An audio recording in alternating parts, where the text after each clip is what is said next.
No. Just incredible, incredible stuff. But this is going to be so exciting. Game 1, Weibo have selected blue side, and we have to see what they can get done with it. T1 absolutely a terror on red side throughout this event. And one of the big questions coming in was, what is Weibo's plan going to be in game number 1? Seeing that they are the underdogs, we have our answer. 100% Faker's playing a different champion this time around. This was such a discussion point of would mid lane be that focus? Maokai left available, but you have to know Rel is available for Oner, and he has been stellar on it.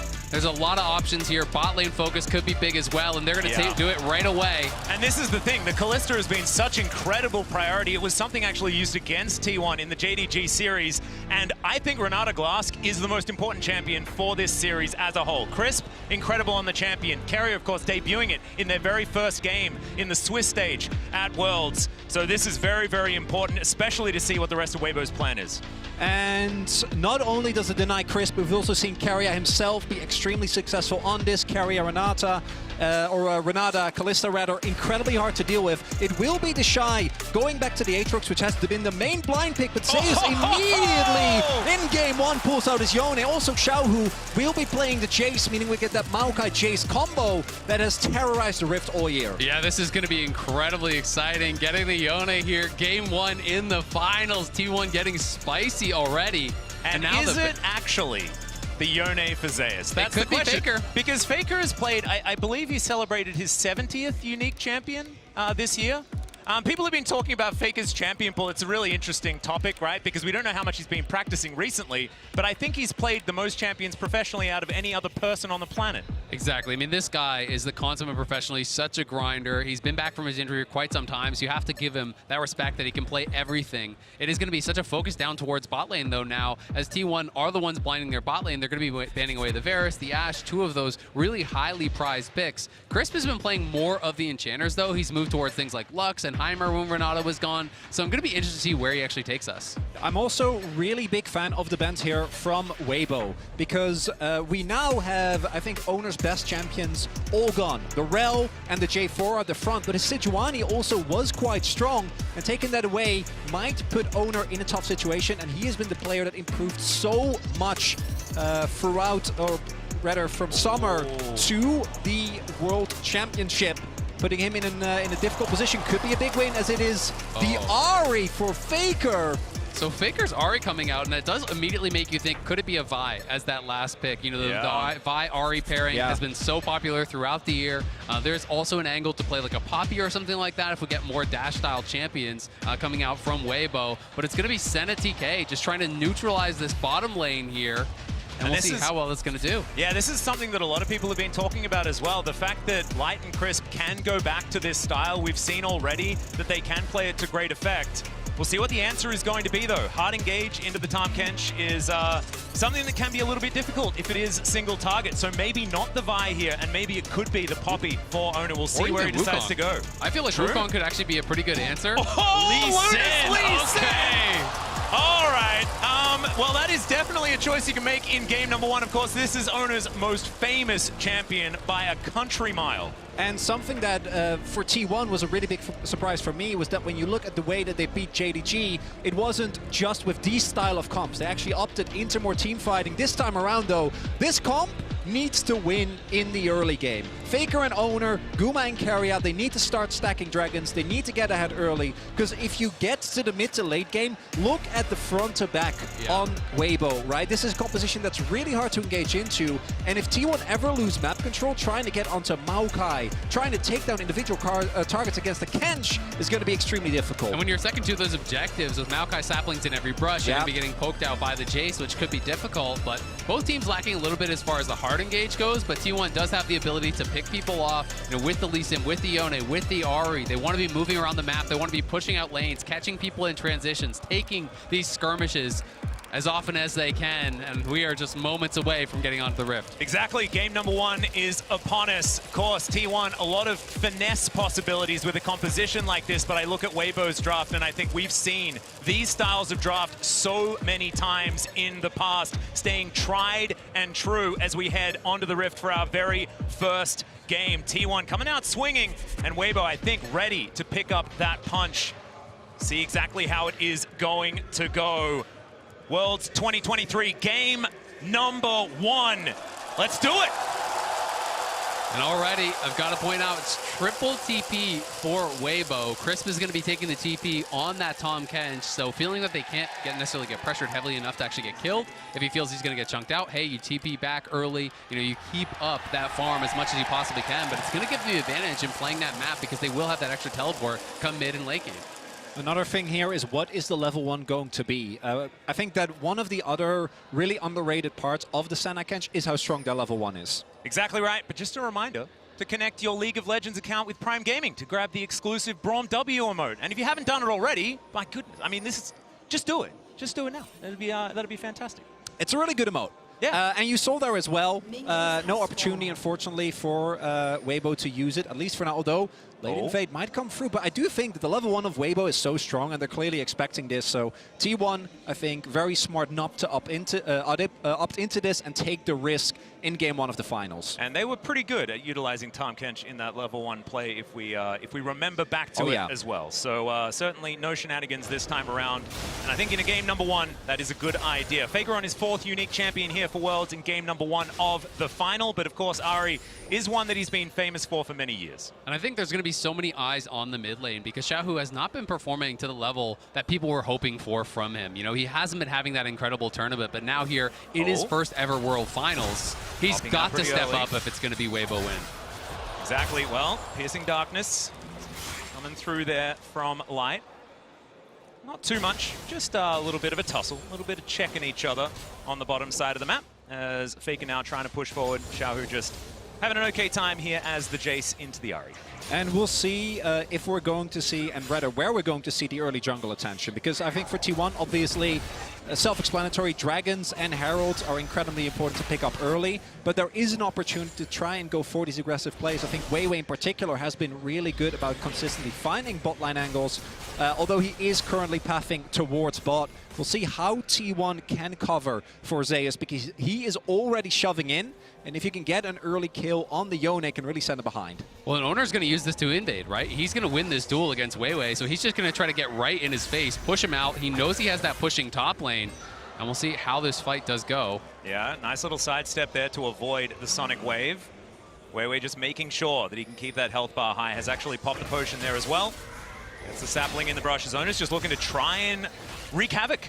But look at Zeus. Zeus is already moving down. That's why he starts the camp now, because Zeus got the push in. He's going to come down, so weiwei's going to have to back off. He could look for the 50-50, but he risks putting himself in danger. So it should be Oner grabbing the Wolf, and they can continue this pressure on. You can look towards mid now as Xiaohu's in trouble. Yeah, Oner immediately moves over. There's the flash. A Q's going to land from Oner, but he decides to not go in under the inner turret, and Xiaohu looks to try and fire back. This is just great stuff early on here from T1. Oner, 3 camps top, moves into the enemy jungle to cover Zeus on the push, then uses Zeus' pressure to move down, steal the Wolves, rotates over towards mid where Faker has that, now into a bot side scuttle. This is really clean, really well pre-planned play here from T1. And I'm going to be looking towards how are the junglers able to punish the lack of flashes. W as Faker gets the charm. He stomps it to the skies, but I don't think it's going to be enough because his flash is already down. And first blood goes to Xiaohu. And I haven't even finished my sentence, or weiwei does that exact thing. Punishes Faker for being that far up in the lane. And all they gave up for it was a wolf camp. And we said Xiaohu had to have a good series, had to have a good game. And what better start than a first blood on the Spring King from the LPL in his first World Finals. And you mentioned it already, Chronicler. Xiaohu is a guy that's had a lot of attention from a lot of fans and already starting to silence some of those doubts. But it is very, very early days in this one as we check out the replay. Really good pathing here from weiwei. Yeah, this is just great from weiwei. It just wraps around. You know, did skip that topside scuttle, and I think Faker potentially thought he was actually over on it. Just comes right down, pass immediately there, is not going to be able to get out as Faker committed the flash for that trade earlier on Xiaohu.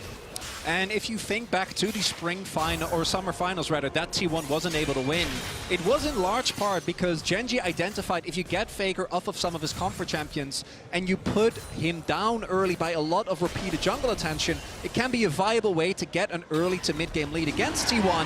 And we've seen that they can struggle in that situation. And particularly with draft like this, you need to win. You can't try and kind of go through the middle, you know, maybe pick up a dragon or two. No, you need to be able to dominate from the get-go. And Ahri Pre-6 is one of those champions that you really can take advantage of. You know, that is why Azir was so key for T1 in their playoff run. And weiwei, it's interesting to note that it was that first gank in towards mid. You know, he has been so heavily prioritizing these bot side ganks throughout Worlds.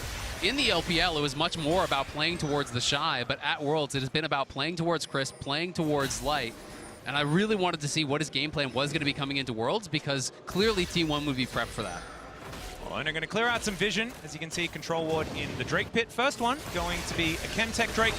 And Oner is going to very happily join Keria as they look to take this one down. So at about 6 minutes into the game, we will have our very first dragon. Faker coming on over, not going to be able to steal anything away, just getting some information here for T1. So they will be able to secure this dragon. So that is one of the steps that they have taken here. Still, they're going to need those big advantages like you guys were talking about in order to make this one work. Looking here towards the bottom side, Gumayusi has a huge advantage over the Tahm Kench, but something that you would expect. It's not necessarily a lane you can really judge on CS. I mean, you can see it in both top and bot lane, though. You know, these CS differences, obviously, is the Tahm Kench versus that Kalista, not comparing it with the Senna. But both top and bot, significant CS advantages already here for T1. Mid, slightly favored towards Faker despite the death. They are out-farming their opponents, and that's why they're still up this slight amount of gold despite giving up that first blood. And this is something Weibo was also able to do. TheShy, specifically against Bin, was able to use the fact that the matchup was isolated to push really heavily for big CS leads and then take those leads into mid-game fights and carry them. And when we talk about comps that are relying on these early game advantages, one of the ways you can do it is just by stacking dragons. You're playing Kalista, you're going to have bot side pressure. Even if you can't establish a massive gold lead, if you take these early dragons and put the pressure of that soul on your opponents, you circumvent a lot of the weaknesses in hard engage that your composition has. You draw your opponents to you, you force them to challenge you at these dragons where you are going to be set up for that fight, where you are going to be in the advantage. Well, right now, it is just a bit of trading in lanes. Weiwei going to go home, collect himself a book and a control ward, try to get back to it as Crisp, the tongue lash. It hurts a whole lot more, I feel like, when you've got him sitting in a lane by himself for quite some time, but he's actually still just level 5, same as everybody else. And Gumayusi still playing aggressively, not able to land too many of these pierces, as Zeus' soul is relatively unbound as he just keeps shoving these waves relentlessly into TheShy's turret. First plate has gone down already here for T1, like you were mentioning, Azael playing into the advantages in gold that is now ticked up to about 500. And my expectation is that T1 is going to use this top lane prio to secure Herald without too much difficulty. Faker almost will have his flash available. Xiaohu already has his. But with this Aatrox being perma pushed in, it should make the setup for T1 around this objective pretty easy. And they have also already rotated over Gumayusi and Keria. So they're going to secure this. Then my question becomes, where are they going to throw it down? Because the two obvious solutions to me would be either Zeus or Guma. Obviously, Guma already massively far ahead, but a Yone in a side lane, I think, is one of the biggest things that Weibo might not be able to answer. I agree completely. I think it should go towards Zeus. He already has the push. This is one of these hyper-scaling top laners that he already has the early push. You can harass those towers, harass the Aatrox with the Soul Unbound, and you get him that big gold lead. This guy can make miracles happen in a 5v5. Zeus has been simply incredible throughout the World Championship. Certainly has. And now Faker is going to dash in, finds the charm onto the Tahm Kench. Faker has to get out of there, though. Can't be snared for the hostile takeover. Gets so much work done. The Devour's in, but the kill's there for Oner. Xiaohu now going down low as Faker dashes forward once again. But it looks like they'll have to settle for one and a Herald. And Weibo, they see that T1 is at the Herald. They rotate over, and I think they try to recuperate. But that's sunken cost fallacy because they just walk up. T1 finds the angle, and Weibo give up the Herald and a kill. Exactly, and maybe going to lose some farm down on bot side as well, because Chris has no TP, but Zeus. Nature's Grasp comes in, he gets pulled back, he's interrupted from the ultimate. Zeus does get a knock up there and a shield, but I think he's still dead. And there it is, the answering kill from TheShy. Weibo able to punch back on the top side. You can see Oner hanging around that bottom side, potentially threatening, as Guma and Keria are going to push it in. Already have taken a plate themselves down there, but great kill back on the top side. Does help to equalize the gold there for TheShy. Yeah, gold now actually completely fine. TheShy might even be able to pick up plate as well. And crucially, Zeus doesn't have TP, so actually is going to lose out on this wave. Unlike Faker when he was ganked earlier, could just TP back to the lane. Not going to be the case here. And that's the second time that Weibo, the initial play might not work, but weiwei pulls it back. Exactly. And Zeus just couldn't use that ultimate quite fast enough, you know, so weiwei was able to get ahead of him, blocks the ulti, and then from that point, Zeus says, you know what, I'm dead either way, so I'm going to hold on to the flash, but that is an unfortunate death for him as he had so much pressure on top side, so much tempo, and a lot of that is going to be lost now, but not lost in the mid lane where Faker has continued to push in, continued this relentless aggression here despite being that first death. Yep. Even though he did fall down first up, Faker is pretty good at bouncing back from initial deaths. The global taunt that he's had for the last 10 years seems to be the thing.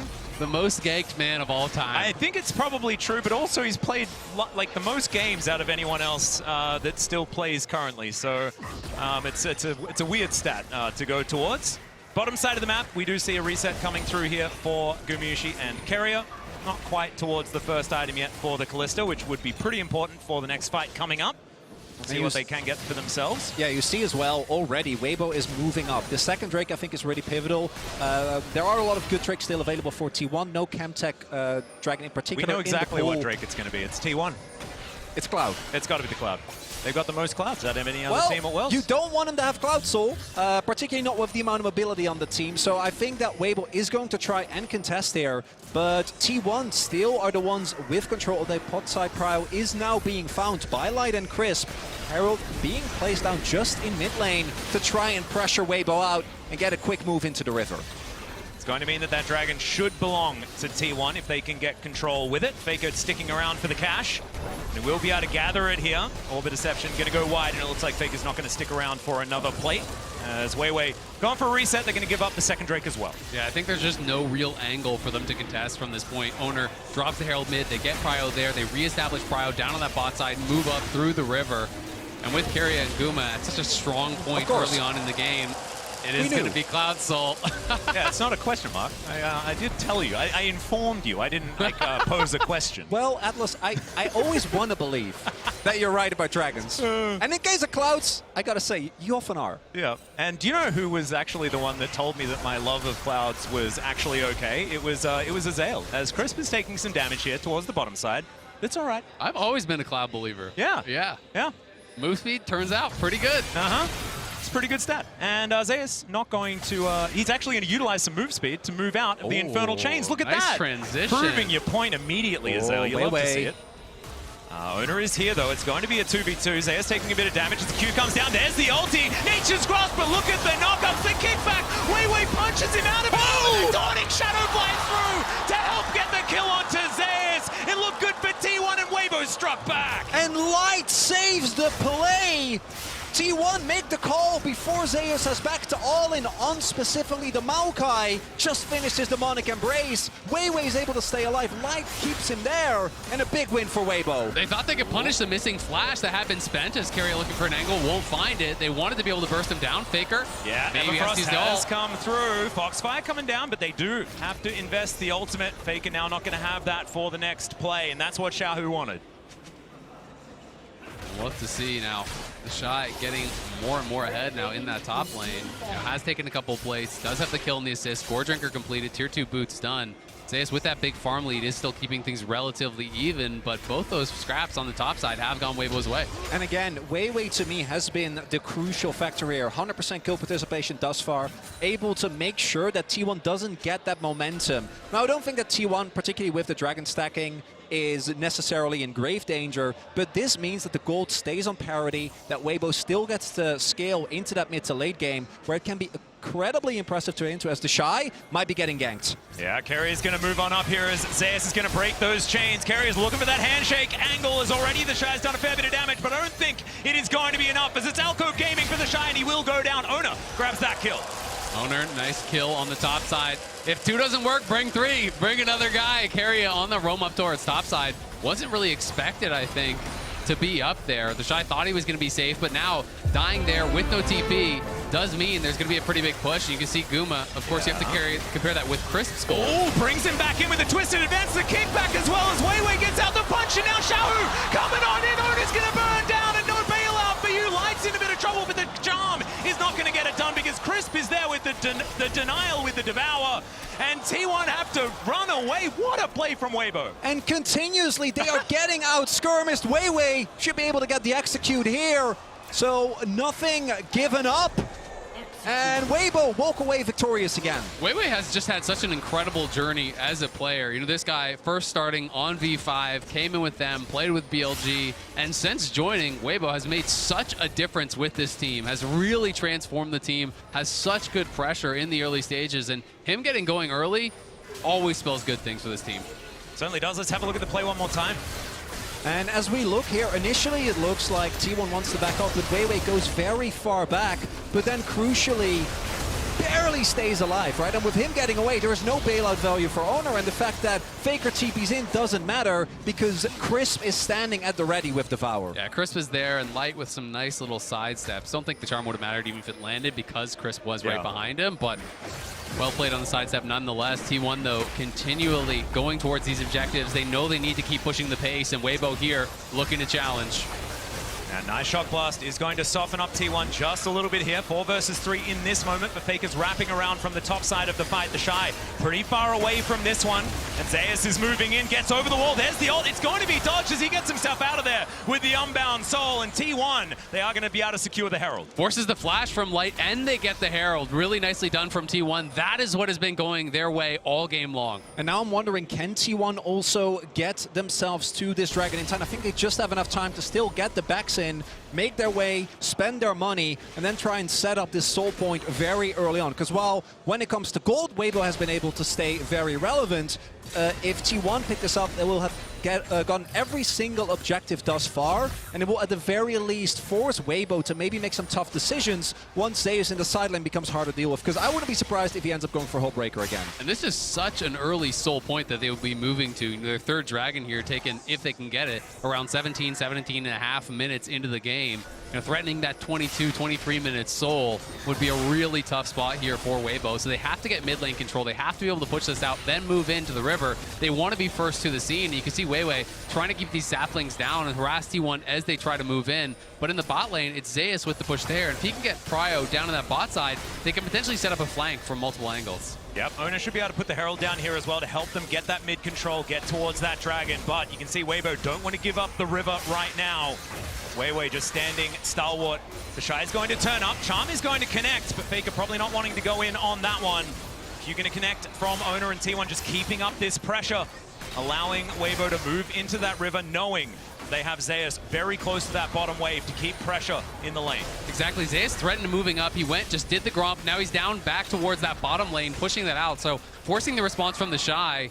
T1 are happy in this stalemate position right now. They still have the Herald to work with. So if Weibo overcommit towards the Dragon, they can just drop Herald mid and guarantee that tier 1. Keria is going to miss the handshake, but the Q's going to land from Oner. Weiwei could avoid it with the twisted advance. Oner not going to go in as the Everfrost, it gets the Devour. Gumayusi getting himself out of there and utilizing his ultimate to save Keria as well, but that is so many cooldowns, and now Weibo have started up the Drake. Weibo might be looking to go for it. They've also used a number of cooldowns themselves, most notably TheShy and Weiwei's ultimate. We'll see if T1 tries to go for an alternative play, just push mid, but it looks like Weibo isn't even going to give them the opportunity as Oner! Oh, there's the kick flash. Xiaohu's going to be pushed into Faker the flash forward, but the charm is going to miss. What? The Pierce doesn't land, and Xiaohu just walks it up.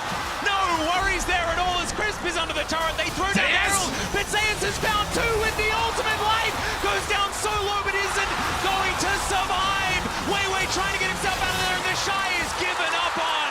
Weiwei running the wrong direction, but they at least get the dragon.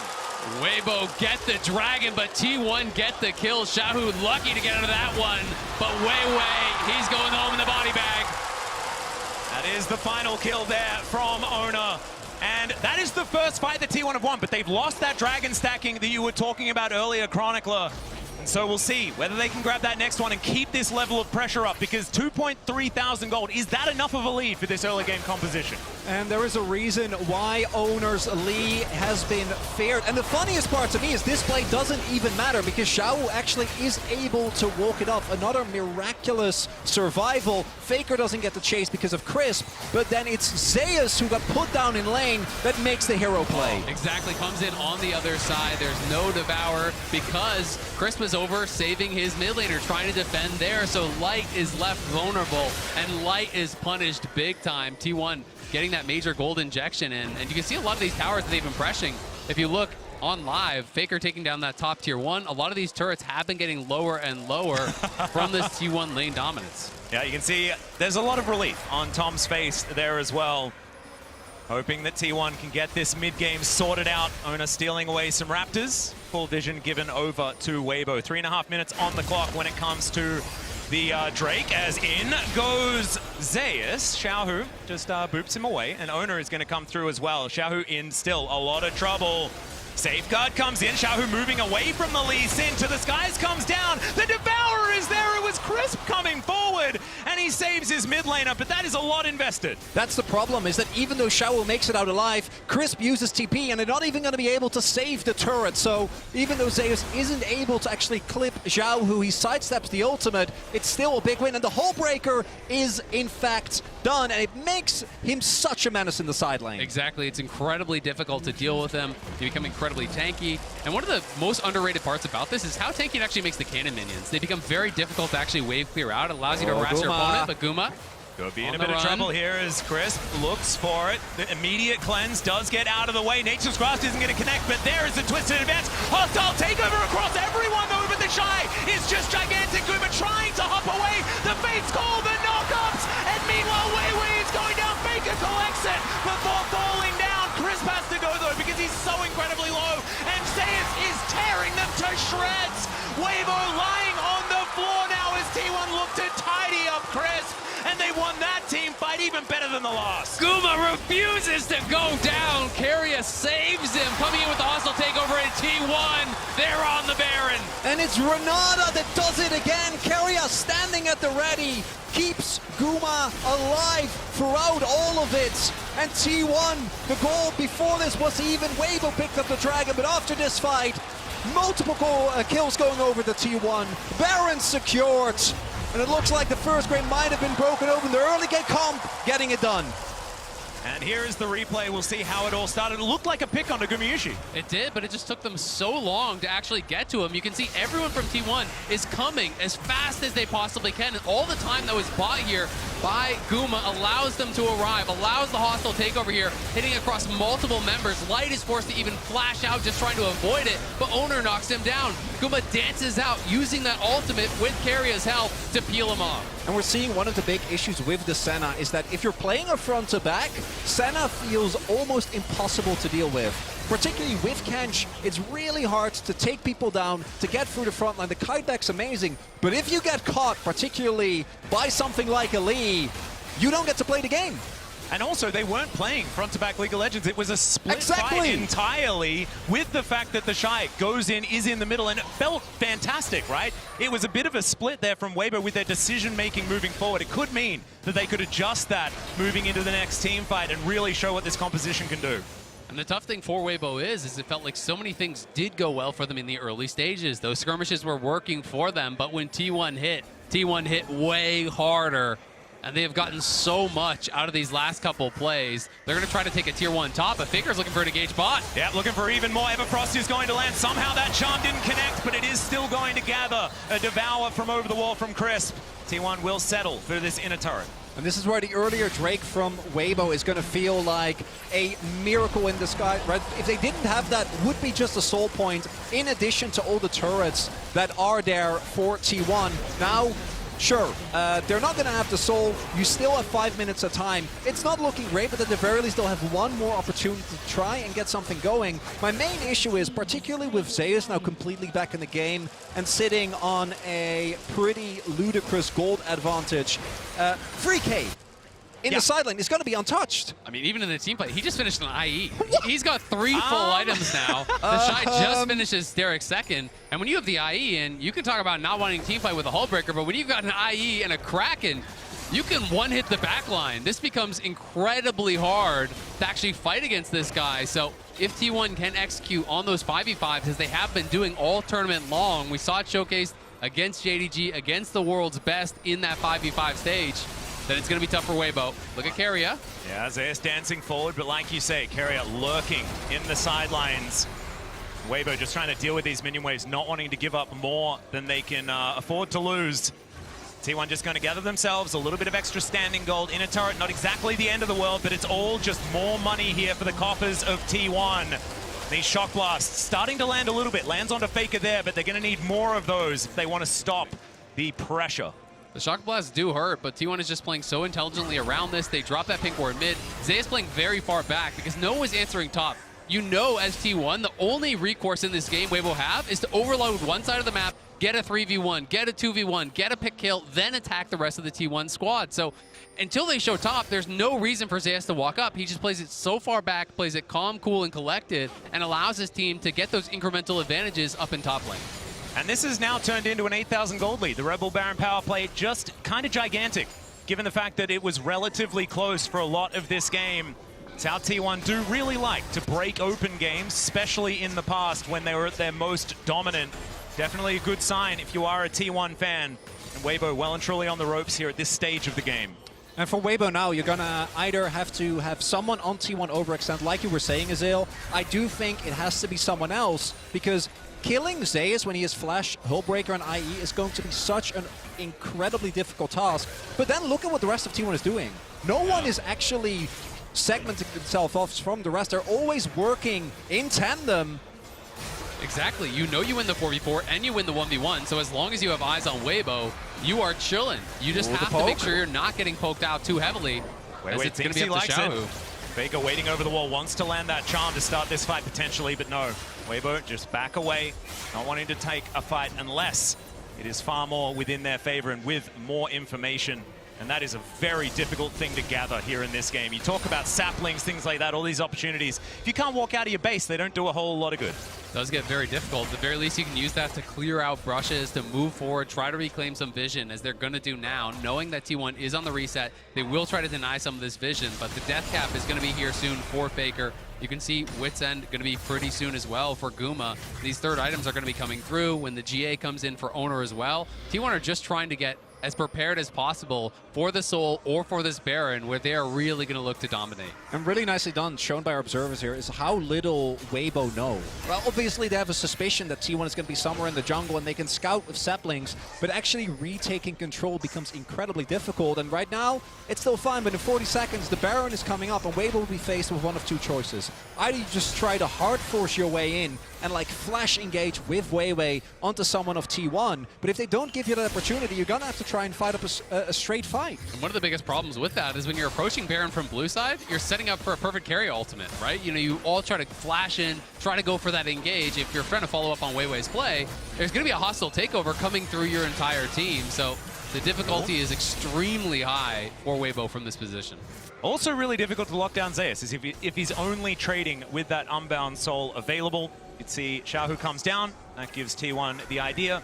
If there are two invested towards that bottom side, that pressure from Zeus pretty clearly illustrated in that moment. And look at the item spikes. Wit's End done for Guma. No death cap for Faker. GA for Oner. And on Weibo's side, 2 item power spikes have been hit, but don't know if that's going to be enough. Xiaohu, though, does have his Cyrildas done. Maybe that can give them the poke they need to contest this Baron, but it looks like it just isn't sticking.